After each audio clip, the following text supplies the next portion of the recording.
Look, it's a Russian in the Oval Office. This is a scandal. This is horrific. This has got to be something going on here that's nefarious. The destruction of the American dream. Oh look, it's Barack Obama. Okay, now, there is a Russian in the Oval Office. That's actually the ambassador to the United States, Sergei Kislyak, and he's talking to Barack Obama. Okay, well, never mind, it's no big deal. Now, if this had been Donald Trump, okay, we can see, we got the evidence, we got him. It's very obvious that there's some kind of a collusion between the Trump administration and the Russians, but this is Barack Obama. Let me rephrase that. Former President Barack Obama. I like saying that. Former President Barack Obama. So, it's no big deal.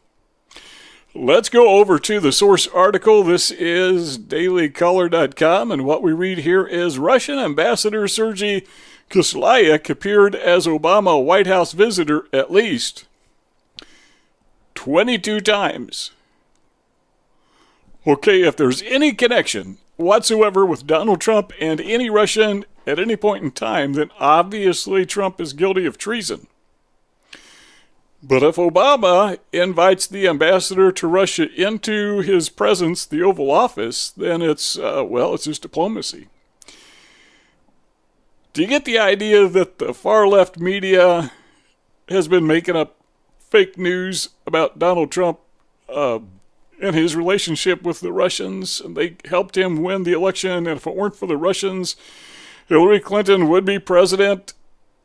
And that gives us a convenient excuse not to blame the Democrats for their stupid policies. Do you get the idea that that's the communication that we're supposed to be receiving from the mainstream media?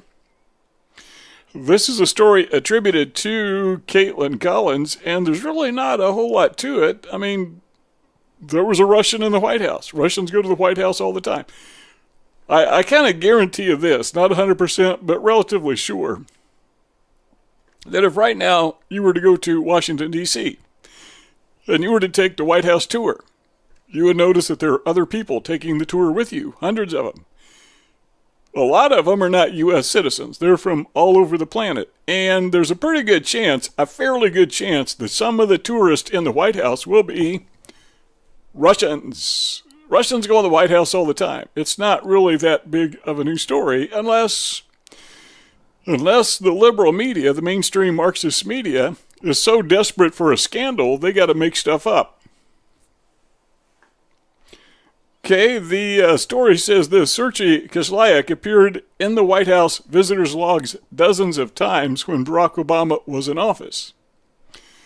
And in addition to this Russian ambassador, I can't remember their names, but remember there was, let me get that on the screen so you can see it.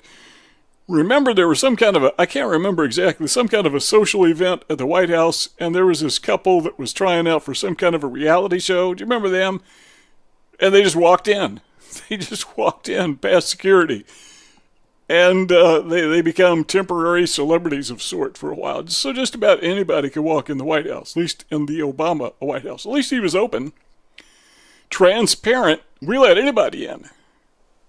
Okay, the visitor logs, which Obama made public in 2009 in a push for transparency, told you, show that the longtime Russian ambassador to the United States visited the White House at least 22 times between 2009 and 2016. The story goes on and it says, Kislyak appeared in the logs as recently as September 2016 when he had a meeting scheduled with one of Obama's senior advisors, John Holdren, in the Eisenhower Executive Office building. The other visitors listed at the meeting are Marina W. Gross, Alexander Romulev, Alexei Lapatin, and I'm not even going to try to pronounce these names. Through the appointment, although the appointment was scheduled to begin at 12 p.m., it does not include an end time. Okay, there's a conspiracy afloat. And then it goes on and gives some more details. The point of all this is, and we could read all this, but there's really no point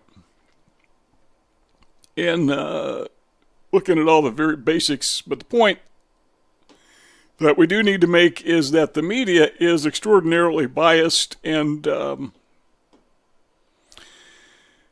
Biased is kind of a kind word. I think it's just fake news. They just make stuff up out of thin air.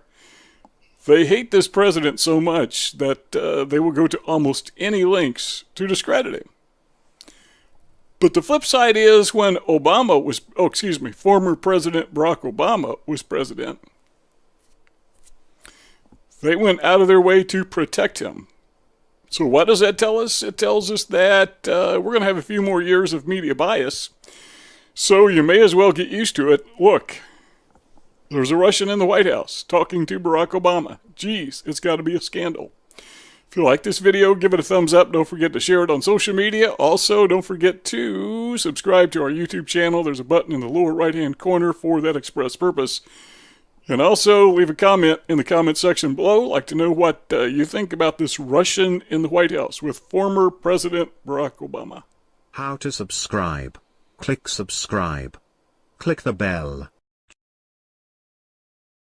Check the box. Save.